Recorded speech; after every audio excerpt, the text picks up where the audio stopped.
All rise. Judge Vanderbeek Court now in session. Judge, this is case number JVB 1001, Cooper versus Johnson. Thank you. You all may be seated.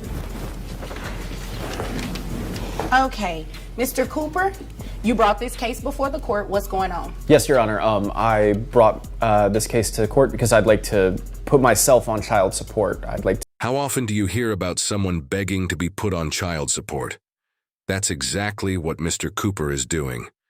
And not to avoid responsibility, but because it's the only way he can see his own children. From the start, this case takes an unexpected turn.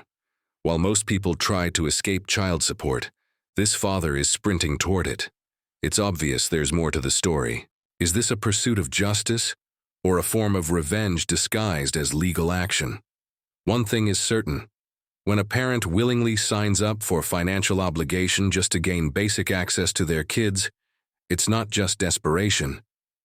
It hints at something much deeper and possibly more troubling happening behind. Yourself on child support to see your kids more often? Yes, Amanda Johnson, my ex, has made it difficult lately for me to see my kids. I thought that if I was on child support, it might be easier to have some kind of scheduled time that I can actually see my children. Okay, when you say she's been making it difficult lately, what types of things has she been doing? She's been rescheduling when I come to pick them up. She's said that she's too busy and that I can't hang out with them on the weekends. She's just generally made it tough for me to see my kids. Okay. Why have you made it tough for him to see his kids? Your Honor, my ex-boyfriend has a new girlfriend and I do not like her. I do not like her being around my children. I think she's a terrible influence on my kids. And I know that if I give them more time with him, it's... Buckle up, because here's the real reason behind all the drama. Amanda admits she's keeping the kids away, not because of danger, abuse, or neglect, but simply because she doesn't like her ex's new fiancé. That's right. It's not about safety. It's about vibes. The couple's only been engaged for 3 months, but Amanda's already throwing more than just shade. She's tossing a legal wrench into her kids' relationship with their father. Is it genuine concern, or... And her, and I do not approve of that whatsoever. Okay, so you're mad because he doesn't want to be with you and moved on? That's what you're saying?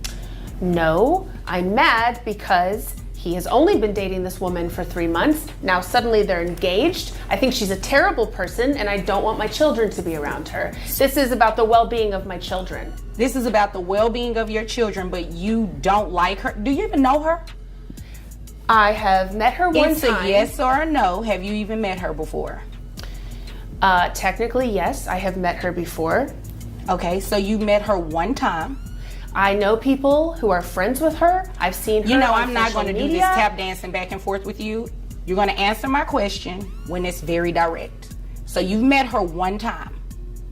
Yes, ma'am. And based on that one time of meeting her, you believe she's a bad influence on your children? Yes, I do. Yeah, no, we're not doing that today. Now this is where things get spicy. Judge Vonab isn't buying it. Amanda's credibility takes a serious hit when it comes out that she's only met the fiancé once, yet has already labeled her unfit to be around the kids. That's not motherly instinct. That's courtroom speculation. As the judge digs deeper, Amanda's so-called concerns start to look a lot more like unresolved resentment. If you've ever watched someone disguise bitterness as protection, this is it playing or out in real time. But here's the real question. Is any of this fair to the kids? Come to court to place himself on child support in order to see his kids, especially when it's for a reason that has nothing to do with them. He's in a new relationship. Obviously, you're mad, and you're just mad because he is in that new relationship, not with you.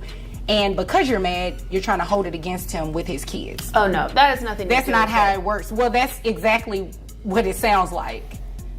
I mean, that's what it sounds like, right? That's what it sounds like, Your Honor. Yep. I don't want to be with him at all. No, you don't want him back. You just don't want him to be with anyone else. Thank you, Your Honor. That's what it is. I mean, that's what it sounds like. And you can roll your eyes and everything. You know, that doesn't bother me one bit because I can do it too. So, we're going to go ahead and start child support today. You are going to allow him to see the children. It's not a what if, I don't like her, she's a bad influence. It has nothing to do with that. You're going to allow him to see his. This is the moment Amanda gets called out. Hard. Judge Vonda B. doesn't hold back, making it crystal clear. The kids have a right to a relationship with their father, and Amanda's personal issues with his new partner don't get a say. It's no longer about her. This ruling isn't just a legal win for Mr. Cooper. It's a direct blow to manipulative co-parenting. The judge flips the script, sets firm boundaries, and sends a powerful message. Using kids as pawns out of spite won't be tolerated in her courtroom. Would you have dropped the gavel just as hard? Understand that? Yes, ma'am. Okay, thanks. And you understand that you're going to be paying child support, right? Yes, Your Honor. Okay. Now, how much money do you make a year? $48,000. $48,000. And how old are the children? 12 and 14. 12 and 14. And who covers health insurance for the children? We have Medicaid, Your Honor. Okay.